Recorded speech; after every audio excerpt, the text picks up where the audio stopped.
everyone, welcome back to my cybersecurity learning blog.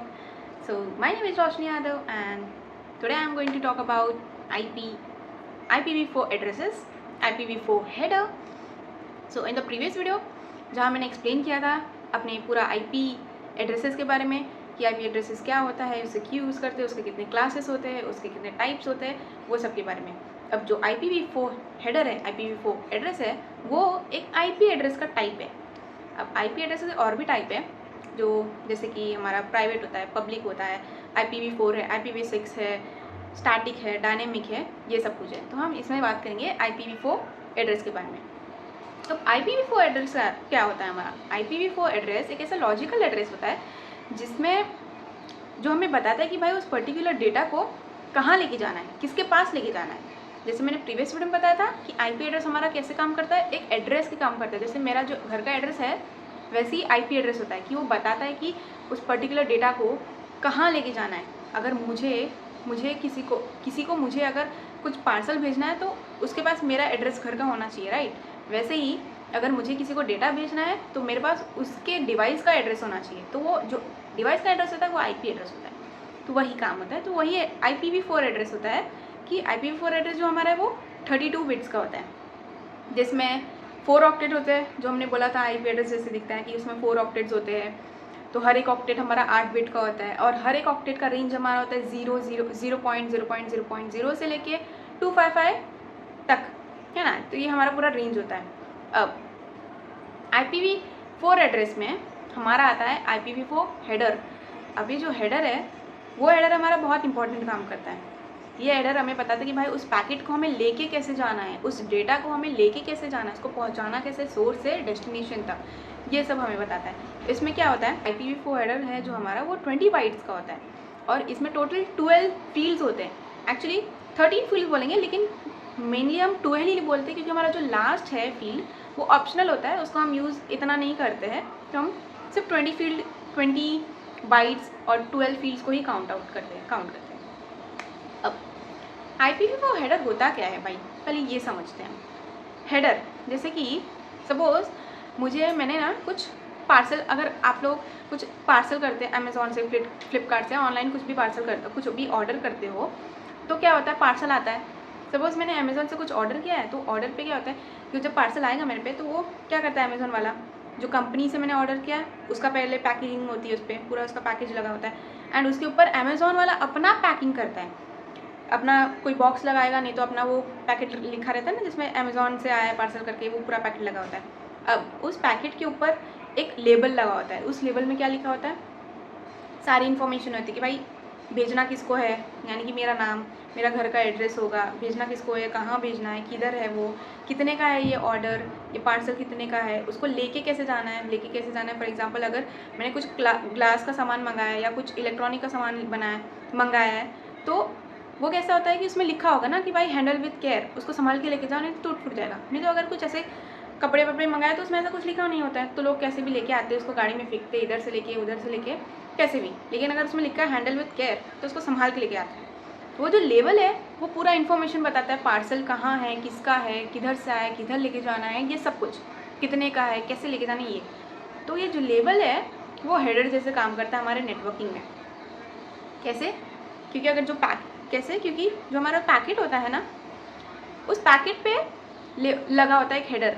उस header में वही सब इन्फॉर्मेशन होती है कि भाई ये पैकेट है वो कहाँ से कहाँ लेके जा रही है, इसका एड्रेस, सोर्स का एड्रेस, डेस्टिनेशन का एड्रेस, कैसे लेके जाना है, ये सब कुछ इन्फॉर्मेशन उस पर होती है. तो यही होता है हमारा हेडर. अब रियल लाइफ में कैसा होता है, जो लेबल होता है वो हमारे पार्सल के ऊपर लगा होता है ना, ऐसे कि यहाँ जो मेरा पार्सल है उस पार्सल के ऊपर लगा होगा लेबल. बट जो हमारा नेटवर्क में जो हेडर है वो पार्सल के ऊपर नहीं लगा होता है, वो आगे पीछे लगाता है. मतलब कि यहाँ पे अगर मेरा डेटा है तो यहाँ पे मेरा हेडर लगा होगा डेटा के आगे. अब आगे क्यों, क्योंकि जो हमारे जो पैकेट्स है वो नेटवर्क में जो ट्रैवल करते हैं ना वो सीक्वेंस वाइज करते हैं, वो एक लाइन से करते हैं. तो पहले कैसा होगा कि नेटवर्क में अगर मेरा डेटा जा रहा है ना तो पहले मेरा हेडर रहेगा, फिर उसको पीछे पीछे डेटा आएगा, तो वैसे लाइन से जाता है. तो यहाँ पे पहले हेडर लगा रहेगा फिर डेटा लगा रहेगा, वैसा होता है.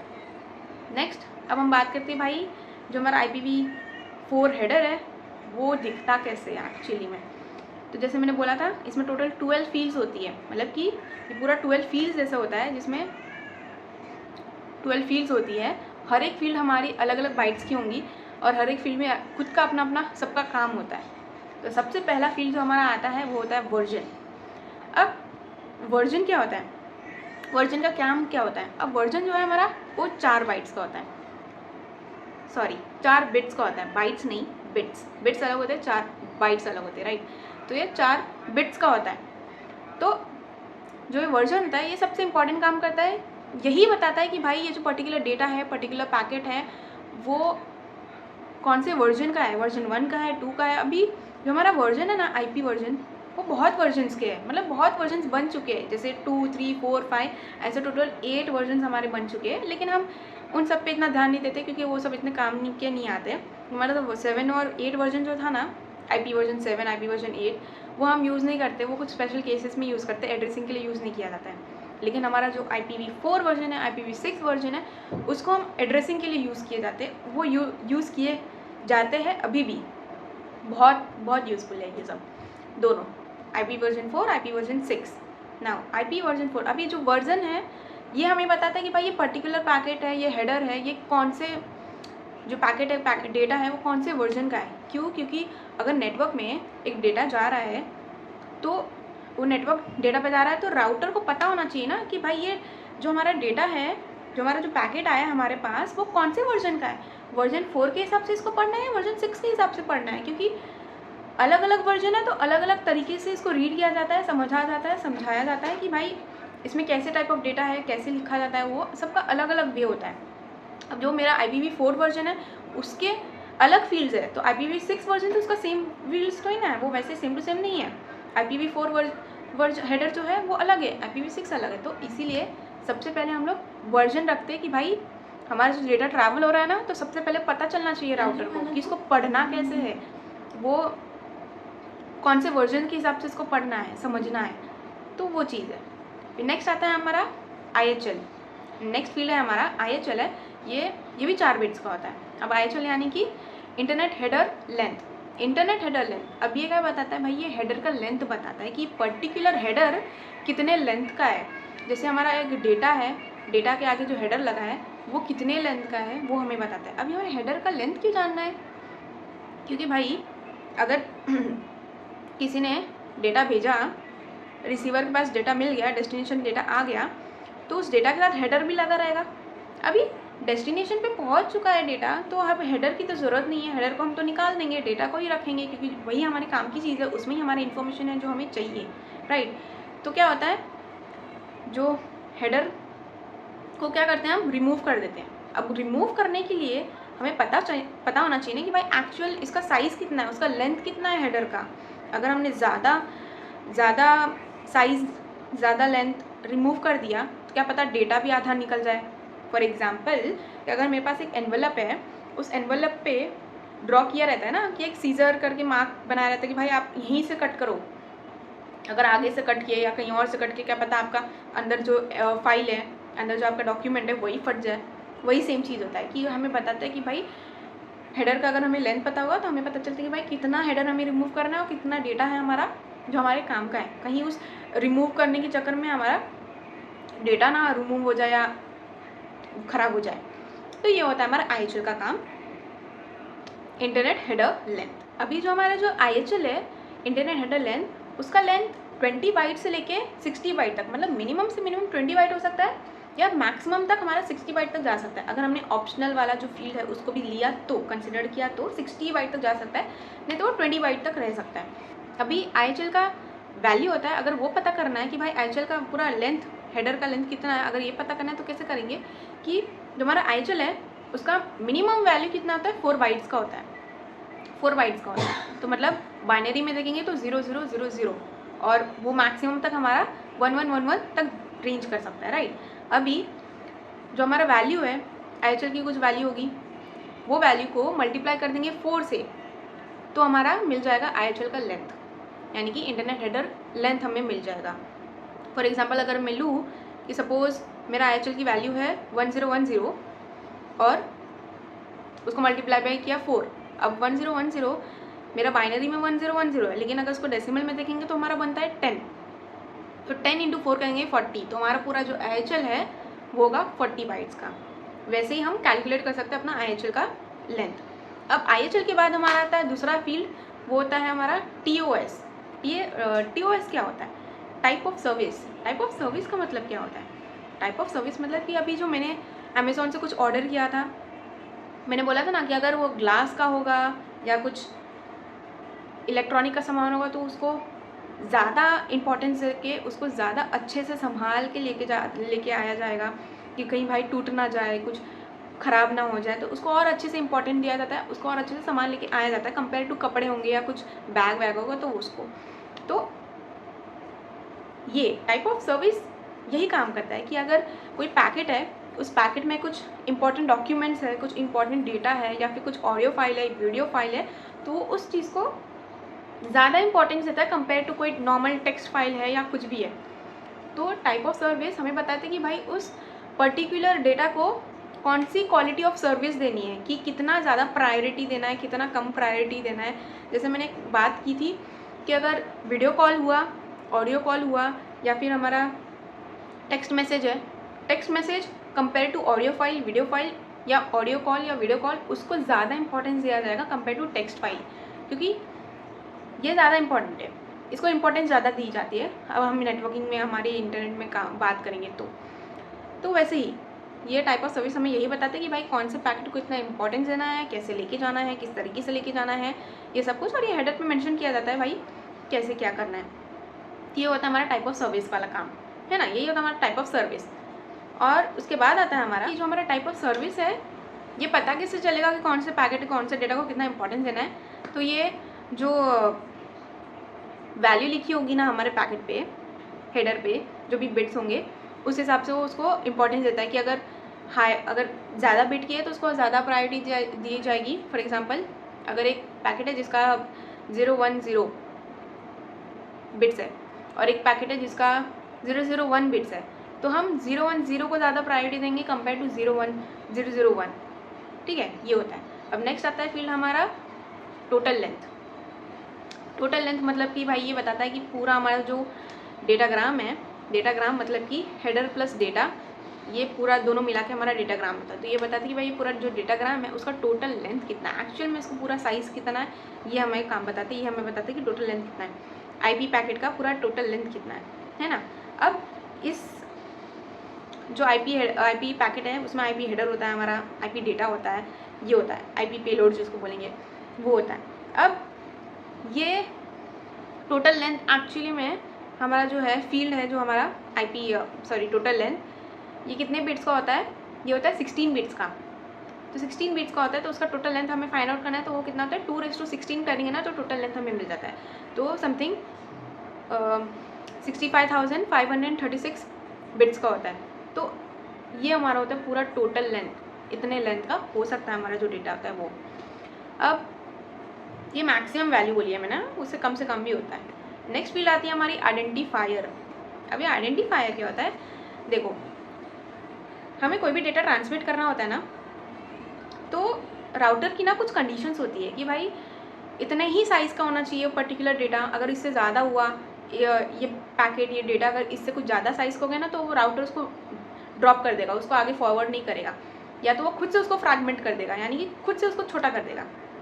तो क्या होता है कि जब डेटा ट्रांसमिट करते हैं हम लोग, तो वो राउटर क्या करेगा उसके कंडीशन के हिसाब से कि भाई उसको छोटा साइज़ में चाहिए कि बड़े साइज़ में चाहिए, उस कंडीशन के हिसाब से वो क्या करता है, पूरे डेटा को छोटे पार्ट्स में डिवाइड कर देता है। तो क्या बन जाते हैं? फ्रैगमेंट्स बन जाते हैं। हर एक पार्ट्स क्या हो जाता है? हमारे फ्रैगमेंट्स बन जाते हैं, और उस पूरे प्रोसेस को हम लोग फ्रैगमेंटेशन बोलते हैं। अभी ये काम हो गया। जो हमारा फ्रैगमेंटेशन में पार्ट था ना, तो क्या होता है, एक पैकेट बहुत नेटवर्क में बहुत जगह, कहीं कहाँ घूमता है, बहुत जगह घूमता है। अब वो पैकेट में जो अलग अलग फ्रैगमेंट्स हुए, वो कहीं इधर उधर घूम के अलग अलग फैल ना जाए, इसीलिए हम क्या करते हैं, उसको आइडेंटिफिकेशन नंबर दे देते हैं। हर एक पैकेट्स को हमारा जो एक पैकेट था पूरा, उसमें जितने भी फ्रैगमेंट्स थे ना, उन सबको हम आइडेंटिफिकेशन नंबर देते हैं। और सारे के सारे एक पैकेट के जितने भी फ्रैगमेंट्स होंगे, उन सबके आइडेंटिफिकेशन नंबर सेम होगा।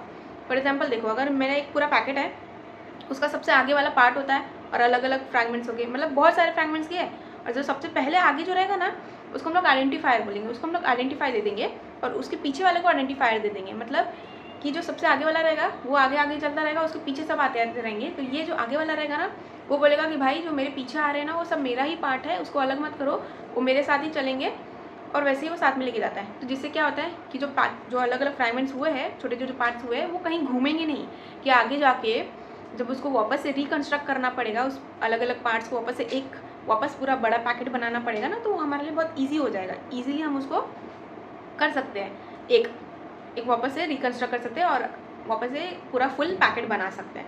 तो वो आइडेंटिफिकेशन, जो आइडेंटिफायर है, यही काम करता है कि पूरे फ्रैगमेंट्स को सेम आइडेंटिफिकेशन नंबर प्रोवाइड कर देता है, जिससे नेटवर्क में ये फ्रैगमेंट्स अलग अलग डिस्ट्रीब्यूट नहीं होते। अगर हो भी जाएंगे तो हमें पता चल जाता है कि भाई इस पर्टिकुलर पैकेट का ही है ये फ्रैगमेंट, तो वो वहाँ पे जाके वो वापस से रिकन्स्ट्रक्ट होने के टाइम पे एक साथ आ जाता है। तो ये काम होता है हमारा पूरा आइडेंटिफायर का। अब नेक्स्ट फील्ड आती है हमारी फ्लैग्स। जो फ्लैग है हमारी 3 बिट्स की होती है। जो पहली बिट है ना वो हमेशा 0 ही होती है। उसके आगे वाली फील्ड है वो डिपेंड करता है कि 1 होगा कि 0 होगा। डिपेंड क्यों करता है? क्योंकि अगर जो हमारा फ्लैग है वो हमें बताता है कि भाई इस पर्टिकुलर पैकेट को फ्रैगमेंट्स में कन्वर्ट करने हैं कि नहीं। कि अगर एक पैकेट है जिसमें बहुत इंपॉर्टेंट डॉक्यूमेंट है, कुछ ऐसा डॉक्यूमेंट है, कुछ ऐसा डेटा है जिसको हम ब्रेक डाउन नहीं करना चाहते, जिसको ब्रेक डाउन नहीं करना है, तो क्या करेगा? फ्लैग उसको ब्रेक नहीं करेगा। और जब फ्लैग इसको ब्रेक नहीं करता है ना तो उसका बिट है ना वो 0 होता है। अगर बिट 1 हुआ तो इसका मतलब कि हम उस पैकेट को फ्रैगमेंट्स में कन्वर्ट कर सकते हैं और पैकेट्स को फ्रैगमेंट्स में कन्वर्ट करके आगे फॉरवर्ड कर सकते हैं। लेकिन अगर 0 हुआ मतलब उसको नहीं कर सकते। और जब 0 होगा ना तो क्या करता है कि राउटर के पास गया, फ्लैग 0 है, बिट उसका 0 है, तो राउटर उसको ब्रेक डाउन नहीं करेगा, राउटर उसको फ्रैगमेंट्स में कन्वर्ट नहीं करेगा। राउटर क्या करेगा? उसको ड्रॉप कर देगा। और जो सेंडर है उसके पास एक ICMP रिक्वेस्ट भेज देगा, मैसेज भेज देगा कि भाई तुम्हारा जो पैकेट है वो साइज़ से ज़्यादा बड़ा है, उसको छोटा करके तब मेरे पास लेके आओ, तो मैं इसको आगे फॉरवर्ड करूँगा, नहीं तो मेरे पास आके ड्रॉप हो जा रहा है, मेरे साइज़ के जितना नहीं है वो। तो फिर जो सेंडर है, जैसे कि मैं हूँ, मैं क्या करूँगी? उसको फिर छोटा करूँगी, कंप्रेस करूँगी उस डेटा को, उस मेरे पैकेट को, और फिर मैं उसको फॉरवर्ड करूँगी। फिर बाद में वो मैसेज आगे राउटर से आगे बढ़ सकता है। ये हो गया। अब ये उतना पूरा हमारा होता है फ्लैग। तो फ्लैग हमारा ये बताता है कि भाई उस पर्टिकुलर पैकेट को हमें छोटे छोटे पार्ट्स में, फ्रैगमेंट्स में डिवाइड करना है या नहीं करना है ना। क्योंकि कुछ इंपॉर्टेंट डेटा होता है, क्या पता उसको डिवाइड किया तो वो कुछ उसका मिसयूज़ हो जाए या कुछ हो जाए, ये होता है। तो इसीलिए नेक्स्ट आता है हमारा फ्लैग्स के बाद आता है हमारा फ्रैगमेंटेशन ऑफसेट, फ्रैगमेंट ऑफसेट। अब फ्रैगमेंट ऑफसेट क्या होता है? अब फ्रैगमेंट ऑफसेट बताता है कि इस पर्टिकुलर जो हमारा फ्रैगमेंट है उस पूरे पैकेट में कहाँ लाई करता है, पूरे पैकेट में कहाँ लाई करता है। हमारा जो एक IP पैकेट है उस IP पैकेट में हमने फ्रैगमेंट्स में कन्वर्ट किया। अभी हर एक पैकेट कहाँ कहाँ कौन से पार्ट में कहाँ लाई कर रहा है ये बताने का काम करता है हमारा फ्रैगमेंट ऑफसेट।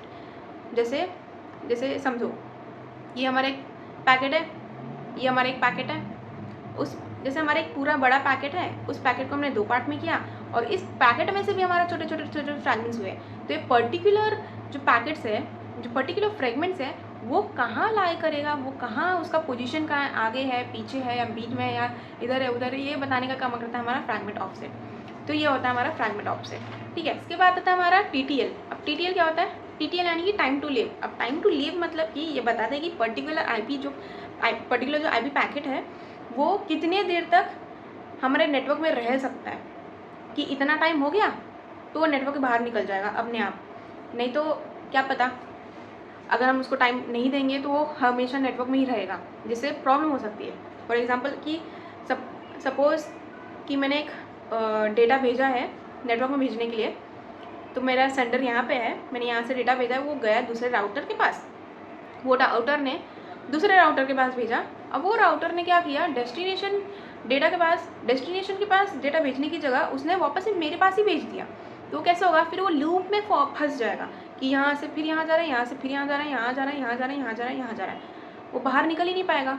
तो इसीलिए हम TTL यहाँ पे यूज़ करते कि भाई एक पर्टिकुलर टाइम लिमिट के बाद अगर डेटा डेस्टिनेशन तक नहीं पहुँचा तो नेटवर्क से उसको बाहर निकाल दो, जिससे क्या होगा, कंजक्शन अवॉइड होगा, जिससे क्या होगा, लूपिंग अवॉइड होगा। तो ईजी अच्छा होगा ये।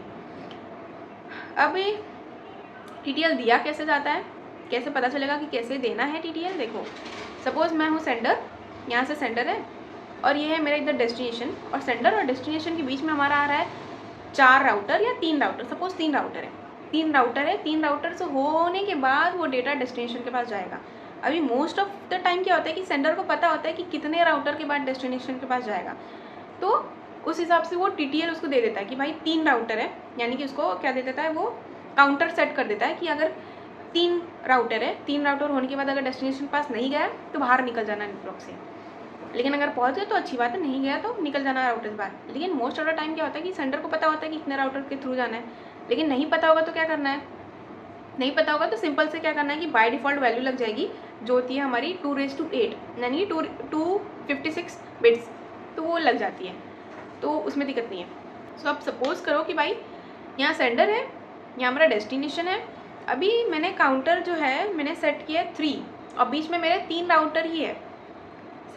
सपोज़ करो मैंने यहाँ पे सेट किया है 3, काउंटर को सेट किया मैंने 3 और यहाँ पे आ गए मेरे 4 राउटर आ गए, तो क्या होगा, यहाँ से डेटा गया, ये सेट होगा काउंटर 3 ही, यहाँ से जाएगा तो काउंटर सेट होगा 2, फिर हमारे तीसरे राउटर पे जाएगा तो सेट होगा 1, चौथे राउटर पे जाएगा तो सेट होगा 0, फिर यहाँ पे 0 काउंटर तो राउटर पे ही हो गया, डेस्टिनेशन जाने के लिए उसके पास काउंटर ही नहीं है, तो क्या होगा, यहाँ पे डेटा ड्रॉप हो जाएगा। लेकिन अगर ये 4 राउटर की अगर 3 राउटर ही होता ना, तो क्या होता, यहाँ 4 आया, 3 आया, काउंटर सेट हुआ, 2 राउटर सेट हुआ, डेस्टिनेशन तक पहुँचते पहुँचते 1 राउटर सेट हुआ, 1 काउंटर हो जाएगा। तो ये होता है 3, 2, 1 और ये 0, ये होता है। तो इजीली ऐसे होता है, अगर नहीं पहुँचा है उतना टाइम लिमिट में तो वो ड्रॉप हो जाएगा डेटा, वो पैकेट वहीं पे ड्रॉप हो जाएगा, फिर सेंडर को वापस से रीसेंड करना पड़ेगा, यही होता है, ट्रांसमिट करना पड़ता है। अब इतना सब हो गया। अभी आता है हमारा नेक्स्ट फील्ड है हमारा प्रोटोकॉल। प्रोटोकॉल क्या होता है भाई, ये प्रोटोकॉल बताता है कि पर्टिकुलर जो IP पैकेट है वो कौन से प्रोटोकॉल कंसिस्ट कर रहा है, मतलब ये कौन सा प्रोटोकॉल यूज़ कर रहा है, जो कौन सा प्रोटोकॉल यूज़ कर रहा है। अभी IPv4 है, TCP है, UDP है, या कोई भी कमांड्स हो गए, कौन सा प्रोटोकॉल यूज़ कर रहा है, ये हमारा प्रोटोकॉल फील्ड बताने का काम करता है। अब जो हमारा प्रोटोकॉल है ना, ये पता होने से क्या होता है कि जो हमारा डेटा फ्रेगमेंट्स है, जो हमारा डेटा है, जो हमारा पैकेट है, उसके अंदर कौन सा टाइप ऑफ डेटा है, जो हमारा IP पैकेट है उसमें कौन सा टाइप ऑफ डेटा जा रहा है, किस टाइप ऑफ डेटा है, वो हमें पता चल जाता है इस प्रोटोकॉल की वजह से, है ना। उसके पैकेट पे फिर उसके हेडर पे मेंशन किया जाता है इस पे कौन सा टाइप ऑफ डेटा है, कैसे लेके जाना है, क्या लेके जाना है, ये सब कुछ। उसके बाद आता है हमारा नेक्स्ट फील्ड जो हमारा होता है हेडर चेकसम। हेडर चेकसम क्या होता है, हेडर चेकसम मतलब कि ये चेक करता है कि कितने जो हमारे ट्रांसमिशन हो रहे हैं ना, उसको एरर फ्री कैसे ट्रांसमिट करना है। जो हमारा डेटा एक नेटवर्क पे ट्रांसमिट हो रहा है, नेटवर्क पे ट्रांसफ़र हो रहा है, उसको कैसे एरर फ्री ट्रांसमिट किया जाए, मतलब उसका जो हेडर है, उसका जो हमारा एरर है वो हम चेक करते हैं कि कुछ एरर होगा तो उसको करेक्ट करो, हेडर होगा तो एकदम करेक्ट हेडर होना चाहिए, नहीं तो हेडर अगर करेक्ट नहीं हुआ ना तो उसको ड्रॉप कर देता है। फॉर एग्जांपल जैसे कि हमारा एक हेडर है, उसमें इंफॉर्मेशन लिखी हुई है कि कहाँ लेके जाना है, कैसे लेके जाना है, कैसे कहाँ से आ रहा है, ये सब कुछ लिखा हुआ है। अगर उसमें कुछ छोटा सा भी एरर होगा, कुछ होगा ना, तो वो क्या कर देता है, हेडर चेकसम उसको ड्रॉप कर देता है, बिकॉज उसको बोलता है कि भाई तुम्हारा ये हेडर है वो एक्यूरेट नहीं है, उसको तुम ठीक करके फिर भेजो तो तुम्हारा डेटा फिर ट्रांसमिट हो जाएगा। और ये सिर्फ हेडर चेकसम है ना, वो सिर्फ हेडर को चेक करता है, अंदर जो डेटा है पैकेट के अंदर जो डेटा है उसको चेक नहीं करता है, सिर्फ हेडर को चेक करने का काम करता है ये पूरा हमारा, ठीक है। अब नेक्स्ट आता है हेडर चेकसम तो हो गया। अब हमारे बचे 3 फील्ड्स, इसमें से 2 फील्ड हमारा काउंट होगा। एक होता है हमारा सोर्स डेस्टिनेशन मतलब कि भाई वही एड्रेस होगा, एक होता है हमारा सोर्स एड्रेस और एक हमारा होता है डेस्टिनेशन एड्रेस, और तीसरा है हमारा ऑप्शन। जो सोर्स एड्रेस है वो हमें बताता है कि भाई जो डेटा है वो कहाँ से आ रहा है, कौन से सोर्स से आ रहा है, किसने भेजा है उसको। और जो हमारा डेस्टिनेशन एड्रेस है वो बताता है कि भाई इस एड्रेस को, वो बताता है कि भाई इस डेटा को कहाँ लेके जाना है, जिस सेंटर ने भेजा है उसको कहाँ भेजना है, उस डेस्टिनेशन का एड्रेस रहता है उसमें, बस सिंपल। लास्ट फील्ड है हमारा 13 फील्ड है जो मैंने बोला था, ऑप्शनल है। उसको हम मतलब उसमें ऑप्शन के अंदर बहुत कुछ आता है, लेकिन हम उसको यूज़ नहीं करते हैं तो हम उसके बारे में इतना बात नहीं करते। तो ये है हमारा पूरा IPv4 हेडर का 12 फील्ड्स के बारे में इंफॉर्मेशन कि कौन सा फील्ड किस काम का होता है, क्या काम करता है, क्या नहीं करता है, ये सब कुछ। So that's all. ये हमारा IPv4 के वर्जन के बारे में था। आई होप मैंने अच्छे से एक्सप्लेन किया हो, और बाकी तब तक के लिए मिलते हैं नेक्स्ट वीडियो में। Bye bye.